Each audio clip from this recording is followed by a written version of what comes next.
Hello, fellow literati. Welcome to In the Dark, the internet's most laid-back literature show. I'm Nikita, of course, in my squeaky chair. My cat is asleep, and I thought today we could talk about how to read a poem.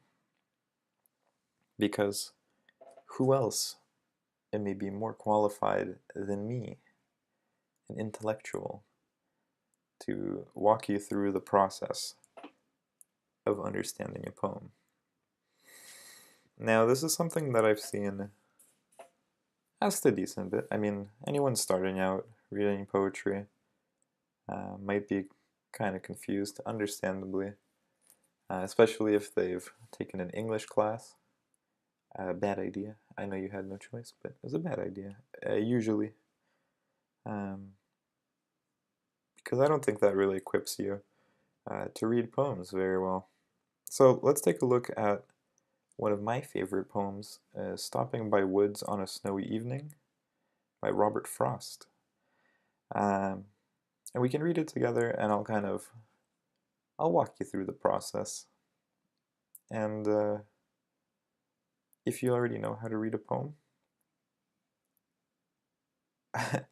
you're welcome to hang out. I don't know if there'll be a whole lot here for you, but that's your choice. You are an individual, of course. Oh, did Gracie wake up? Hey, Gracie, what up? All right, let's switch on over to the desktop in a very laid-back fashion, of course. I will not move. Ah, here's Gracie. Do you guys see her? Hello. Oh, no. You're not going to the candles. Let's switch on over to the desktop and take a look at that poem. See ya. Hello. Welcome to the desktop. Gracie is still here. In fact, she is going onto the chair, which will make it very squeaky. Gracie, you want to say hi to the viewers? Hi, Gracie. She doesn't like being on camera. Gracie, where are you? Oh, Gracie. It's okay. All right, let's take a look at this Robert Frost poem. So I was thinking we can, and sorry about the squeaking, but I don't want to kick her out. She's so precious. I'll try to be still. I'll read it to you first, and then we can. Goodbye, Gracie. All right, she's gone. Now we can talk about the real literature. Yeah, the colors change, eh? I wonder why. Anyway, so I'll read it first, and then we can talk about it. It's not super complicated, but anyway, this poem is really good, so I'll try my best. But if I don't do it justice, just type it in on Google. There's a couple nice readings of it. All right, stopping. All right, let's restart. This is a laid-back literature show. Here we are very laid back. There are no mistakes. There are only happy accidents. Gracie, leave my water alone. What a stinky. Come on, Gracie. It's because it's like, as you can see, it's 12:44. And she's awake. Prowling.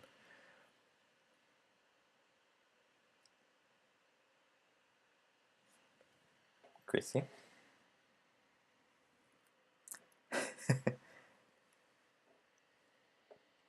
Gracie?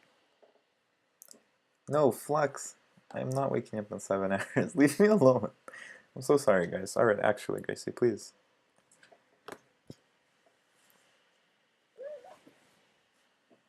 Okay. Stopping by Woods. Stopping by Woods on a Snowy Evening by Robert Frost. Whose woods these are, I think I know. Gracie. She's eating food. Can you believe her? I'm gonna scream. Don't make me a re. Okay. It's a laid back literature show. No anger. This is like yoga. It's meditation for the mind. Stopping by Woods on a Snowy Evening by Robert Frost. Whose woods these are, I think I know. His house is in the village, though. He will not see me stopping here to watch his woods fill up with snow.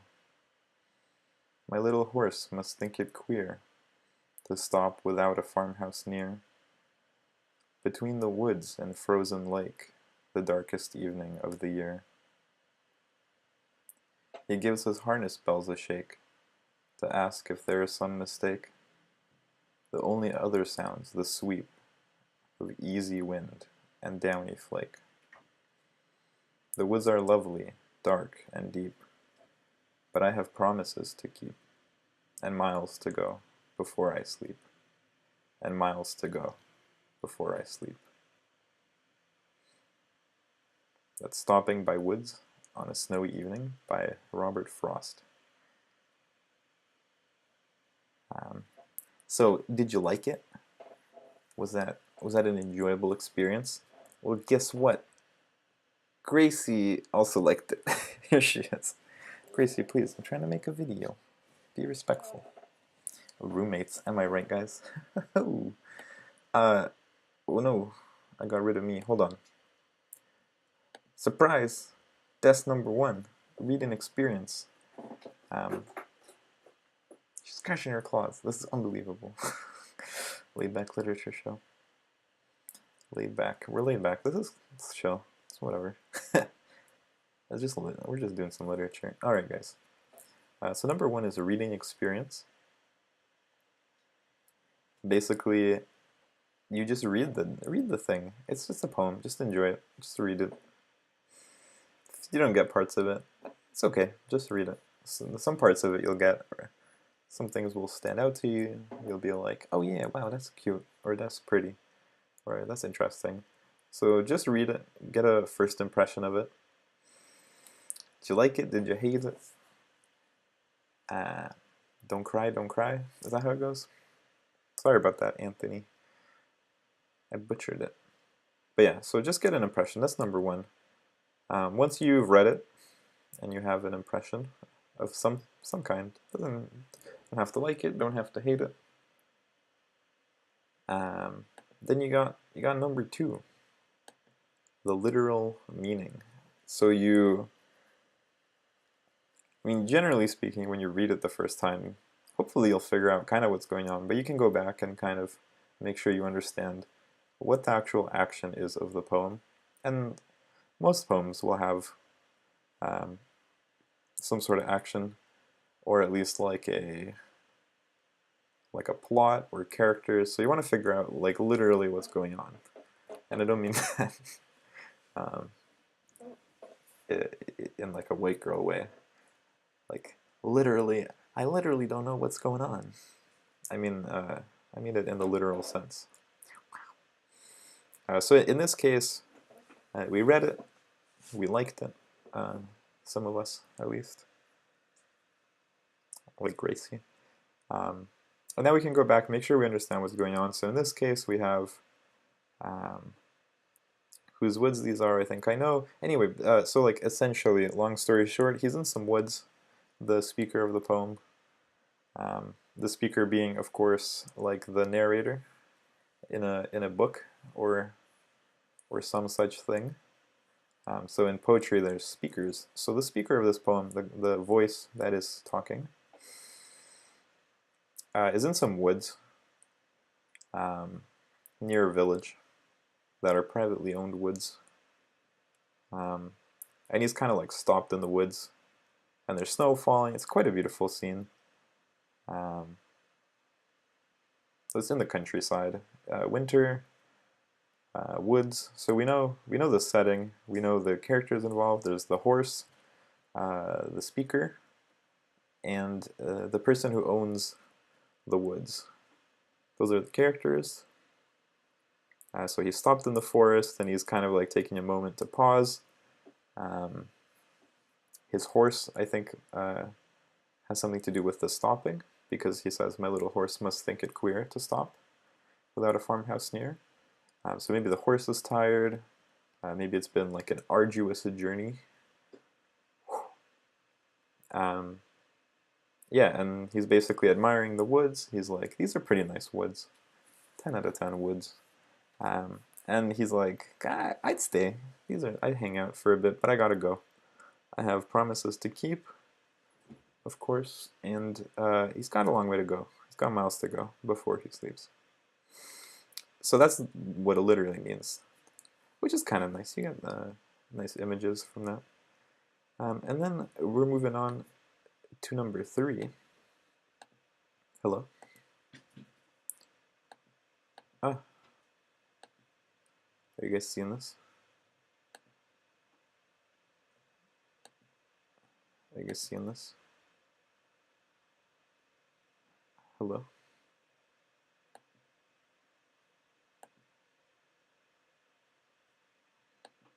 We're having a bit of a kerpuffle. There you go. Wow, that was difficult. Thanks, Apple. Number 3, the third way. Oh, and by the way, I don't know if I forget if I mentioned this, but these are, you don't have to do it in this order necessarily. Especially these last ones. There's 3 more, including symbolic meaning. You don't really have to do these in this order specifically. It's kind of like what you're most interested in. Obviously, you have to read the thing first. Oh, did I use a page turn again? That's a cool effect, isn't it? What was I talking about? Oh yeah, so you got to read it first, obviously. Because otherwise, what are we even talking about?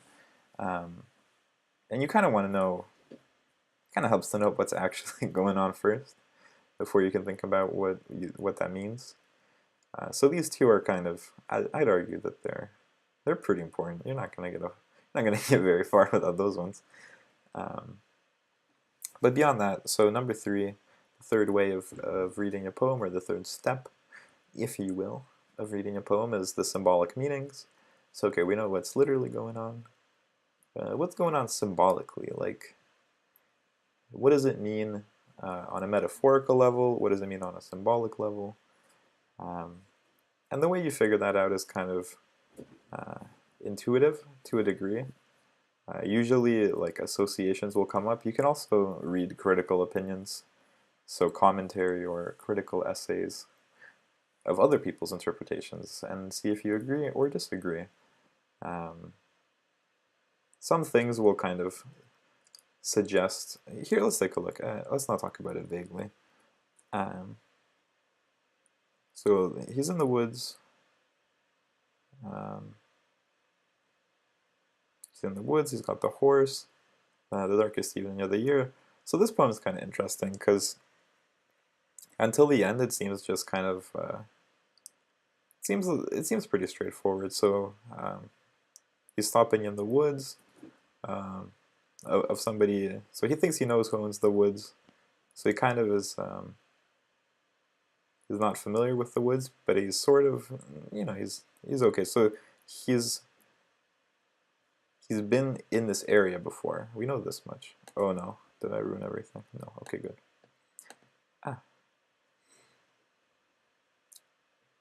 Oh, that's kind of bad. Excuse me. Why is it so laggy? Okay, there you go. Oh, there's a setting that that fixes it, I'm pretty sure. No, okay. Anyway, what a nightmare. And by nightmare, I mean, of course, a laid back literature show. What were we talking about? Oh yeah, so anyway, long story short, I cheated. I already know. I've both read, and I can say that I agree with the most common interpretation of this poem, which is that the woods symbolize death. And the way you figure that out is that basically up until the end, it seems pretty straightforward. Like, yeah, he's in some woods, he's the horse, frozen lake, darkest evening of the year, it's winter, yeah, it's snowing, it's like very nice. You get the harness bells, so this is like just imagery, pretty much. The sounds, there's wind, snow, downy flakes, some really nice imagery, but it's just, this is literal. There's really no reason at this point when you're reading it to think, okay, this is like a metaphor for something. But then you get to this line, which is kind of unusual. The woods are lovely, dark, and deep. To an extent, yeah, that makes sense. The woods can literally be lovely, dark, and deep. But that's a little bit of a strange line to say. Like it seems a little bit like it's too meaningful, if that makes sense. I'm not the best at explaining this, but hopefully that's making sense. Like you wouldn't just say, the woods are lovely, dark, and deep, but like I'm only leaving the woods because I have promises to keep. Like if I didn't have promises to keep, I would just stay in the woods forever, for eternity. And then obviously sleep is very commonly linked to death. So when you got sleep going on, especially with this kind of repetition, so essentially this, so you read it, you get all these nice images, and then the last stanza here, last quatrain, kind of colors the rest in, oh, okay, it's an allegory, I get it. So he's on the road of life, traveling like through life basically, and then he gets kind of a glimpse of death in these woods, these snowy dark woods, the darkest night of the year,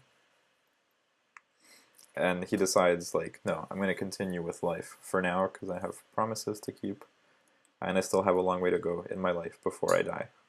That's kind of how that poem is read.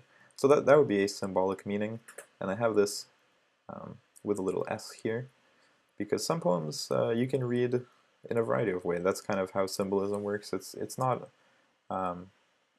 in fact, I'd say it's not, well,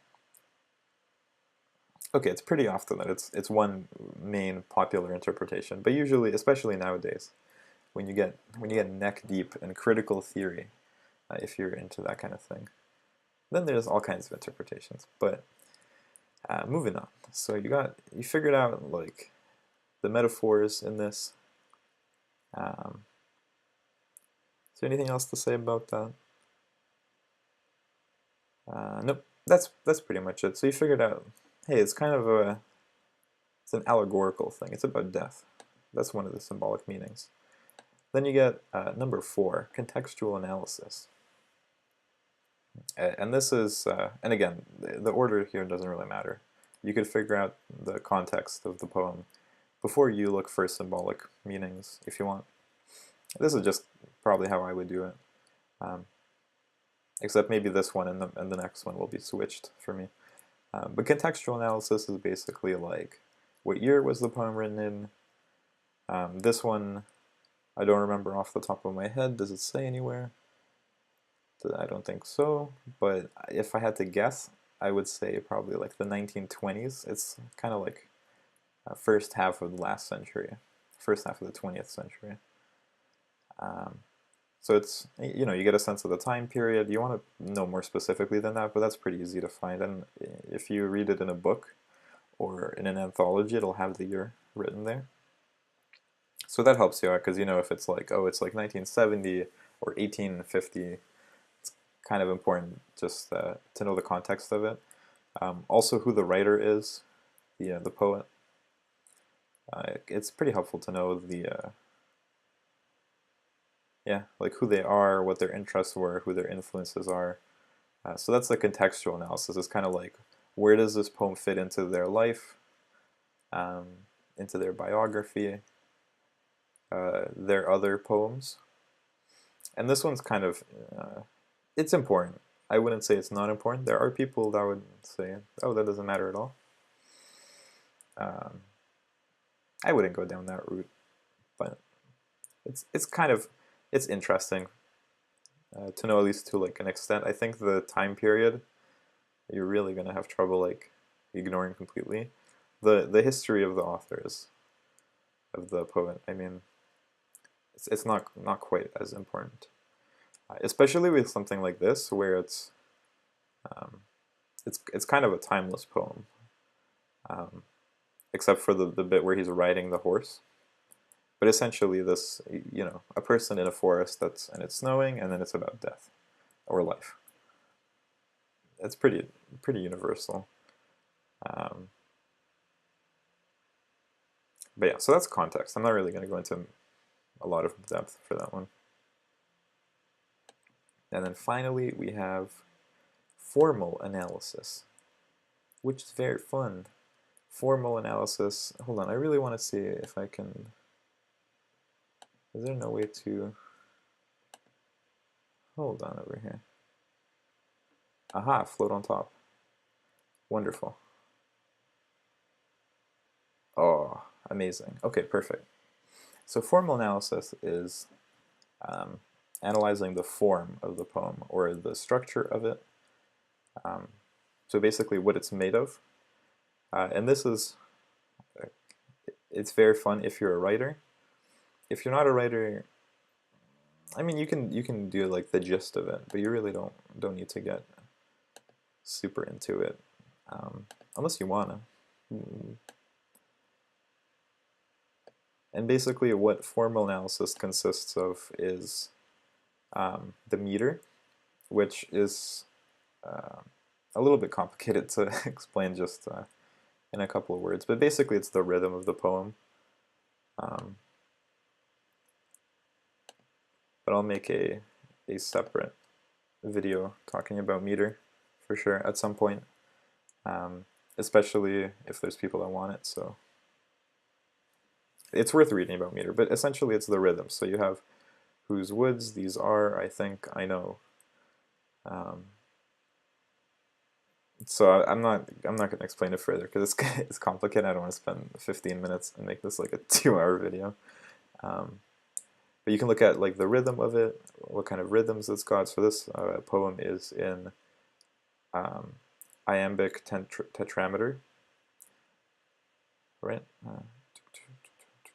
Yeah, iambic tetrameter, which means it has 4 iambs in it.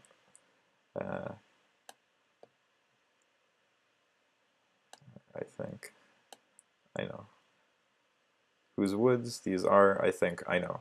I'm not going to go any further into it than that, but we can come back to it another day.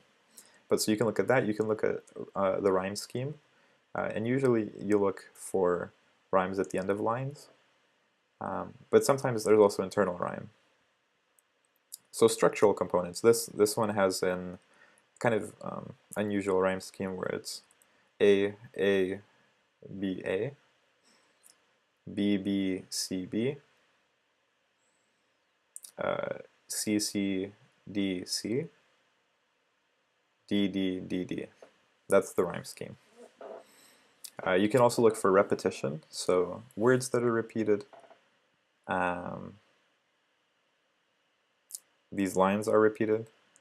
You can look at the length of stanzas. So this one's written in quatrains, which are stanzas made up of 4 lines. And yeah, like to get this down, it's like just a lot of studying and memorizing the things, reading like analysis of other poems, basically. And really, like, if you're not interested in the craft of writing itself, I'm not sure you would get a whole lot from it. So unless you're a writer, this one is probably like, unless you want to get into the craft of it, like I said, this one's not super important. But it kind of, it can maybe help you appreciate some of the effects, like the construction of the poem. And there's a lot more to it than that, but basically structure. So looking at structure is the last way. And I forgot to mention, kind of with symbolic, I would also lump So if we go back to number 3, I'd also lump thematic, just themes. So you want to, probably around the time that you're looking for like the meaning, you can also look like for themes. And then also, I forgot a lot of it. For contextual analysis, there's also like socio-political context, or probably like with contextual analysis, I would also lump like socio-political analysis. So if you want to talk about like Marxist analysis or feminist analysis or post-colonial, and just as an example of that, for example, if you want to talk about like this poem and you want to analyze it in a Marxist, like through a Marxist lens, that would be the term for it. So if you want to see like what does this poem mean if you're a Marxist, well, whose woods these are. So the poem literally opens talking about ownership of nature. There's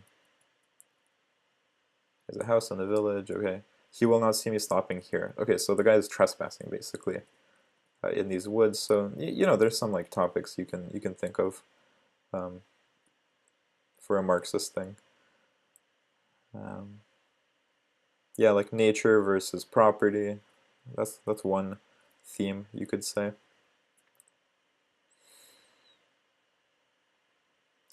Among others. Anyway, so that's kind of how you read a poem. Hopefully that's sort of helpful. I have no idea if that will be helpful.